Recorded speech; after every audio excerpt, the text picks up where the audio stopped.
You're here with Donnie on the Parramatta Diocese's The Well Initiative. Today we're bringing you content from the FaithFeed. The FaithFeed aims to encourage those in their mid-20s to 40s in their personal faith leadership. That said, today's segment can appeal to all adult ages. You're welcome to jot some notes of your own ongoing reflections at this point in your life and faith journey. This session is known as a Backstory segment, where we watch a FaithFeed video from our own channel. We'll explore where that story came from and how we developed it. Let's check out a story shared by Olivia entitled The Human Touch. Here we go. One of the features of living in Australia is this natural sense of social responsibility that seems to be quite a norm, regardless of age or religious background. It's not uncommon to hear enthusiastic talk of not-for-profit initiatives or volunteer trips amongst family and friends. And it just so happened that I was given one such opportunity to travel overseas as part of my work and to volunteer for an orphanage in Vietnam. When I arrived there, I had no way of preparing for the reality that this orphanage was not only a home for young people, but that most of them were severely disabled due to the effects of Agent Orange, a chemical intentionally used in war. Even more of a surprise to me was that this orphanage wasn't my image of small children running around. Most were actually teenagers, homeless, parentless, chemically tortured, and severely malnourished.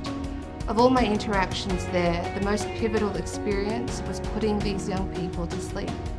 I would embrace them, cradle their heads in support, and rock them gently. And each time I expressed one of those physical gestures, it would evoke the most peaceful and gracious response from the teenager in my arms. Safe rest and physical expressions of tenderness, both so essential for someone to perceive that they belong as precious and loved. Body language can say so much.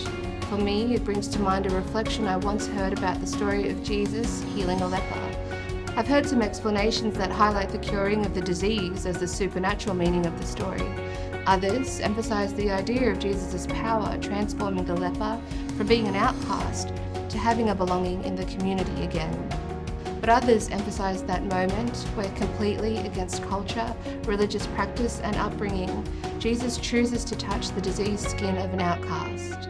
The take I heard on the story was that this was the supernatural moment, because Jesus moved beyond what should have been a natural aversion and broke this barrier, extending the warmth of his touch to someone who had probably forgotten the tenderness of human gestures.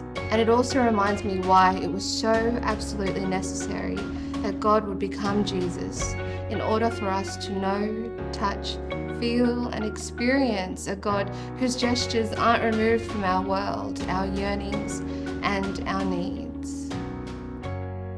So it's actually been a while since I watched that video, and I remember that my wife and I met Olivia through her younger brother Ethan. Ethan and Olivia, in fact their whole family, were quite involved in the community as volunteers, especially around the Parramatta region. I always thought Olivia was really sensational. She had a lot of energy, a lot of passion, a lot of conviction. And when you wanted to hear a perspective from someone who really got into the detail of an issue or idea, Olivia was that person who could get you fired up about it. It's something I really respected in her. She made quite an impression on me and my coworker Paul when she shared how something seemed to shift in her after volunteering overseas. Over time, I got to know a little bit more about her story, and I hadn't realized that she's actually from Fiji. Her background is part Fijian and part Chinese. It was a real treat to hear her experience of growing up in Fiji and then coming to Australia. The difference that she felt in the life, the culture, how faith was expressed. She thought that that was a great prompt for her to explore and reflect on what those things meant for her in this current season of her life. And as she shared in her video, volunteering overseas was one of those ways of continuing that exploration. There are so many themes in this video, so I thought I'd just talk about two of them. First, a mention on why we chose to include Olivia's comment on social responsibility. I was looking at some relatively recent census figures on volunteering, and it was something like 19% of Australians in the 2016 census volunteer. We see the sense of care for each other in the community with the ongoing responses to the bushfire relief and with the imaginative responses to the COVID situation. We really wanted to honour that willingness to go out on a limb for someone else is not only deeply Australian, but also deeply human. And that's irrespective of whether or not people come from a religious or spiritual background. The FaithFeed recognizes how human goodness is universal. It's not necessarily restricted to someone who believes in God. From my Catholic Christian upbringing, I would say that perspective on human goodness is from my religious background and Christian experience. It's the Catholic Christian background that enables me to see human goodness as universal.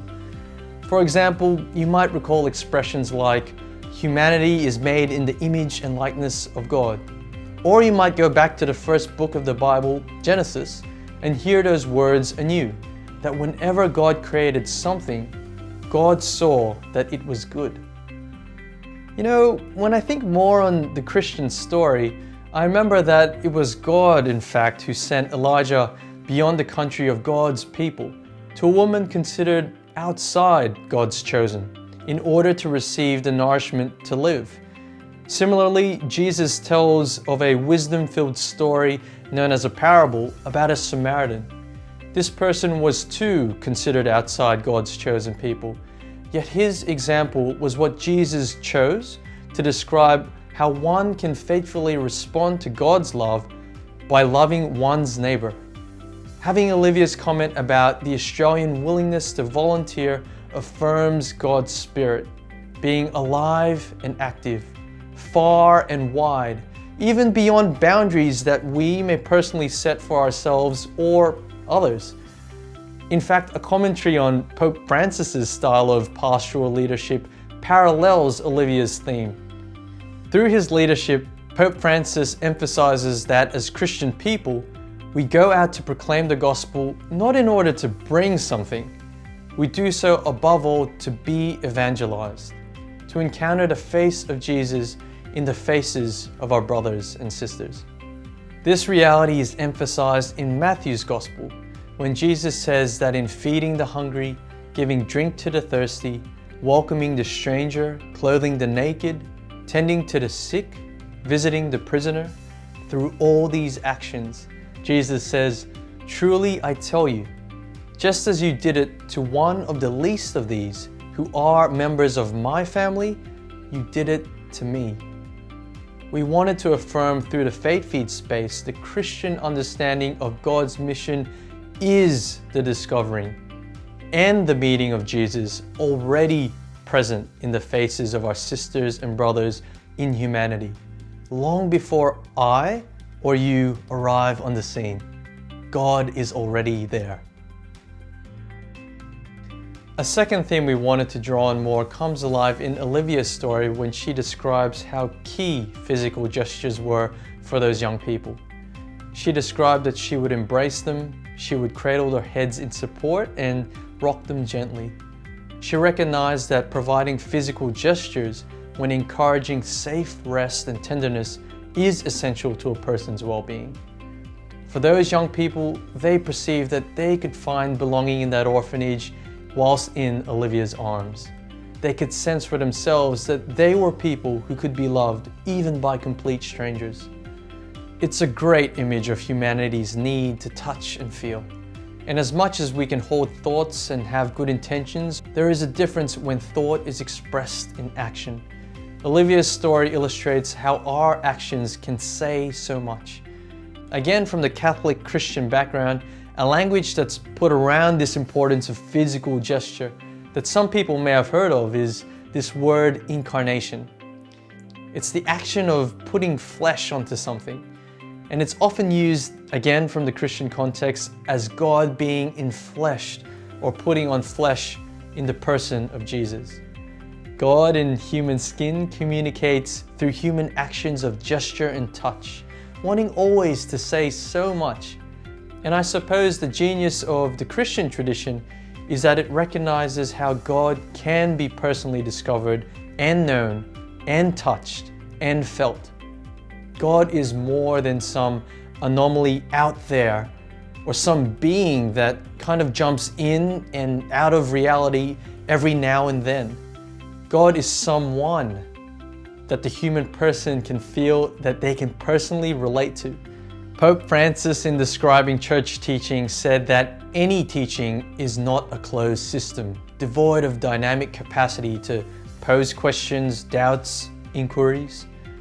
The questions of our people, their suffering, their struggles, their dreams, their trials and their worries all possess an interpretational value that we cannot ignore if we want to take the principle of the incarnation seriously. Their wondering helps us to wonder. Their questions question us. And so the way we gesture to each other, the way we physically interact, how we take an interest in each other's story, even saying words like, "G'day," "Hello," "Good morning," "How are you?" They're all potential channels, all potential moments in which we can communicate and receive an experience of God's love and belonging with and for each other. So thank you, Olivia, for sharing your story. I really love the way that you were able to tie those themes together. And it was an absolute joy to revisit some of those steps that we took together to craft that story. Thanks for tuning in to this backstory segment as part of the FaithFeed's content. We hope you enjoyed a bit of that unpacking of the process as to how we develop stories like Olivia's. From her experience in Vietnam, we were able to hear and connect to those two themes of universal human goodness and incarnation as God's way of wanting to personally communicate deep yearning for love, belonging, and community. Don't forget to like, follow, and subscribe, and perhaps you can take this opportunity now to share this video with others. All relevant links that are connected to this story can be found in the description.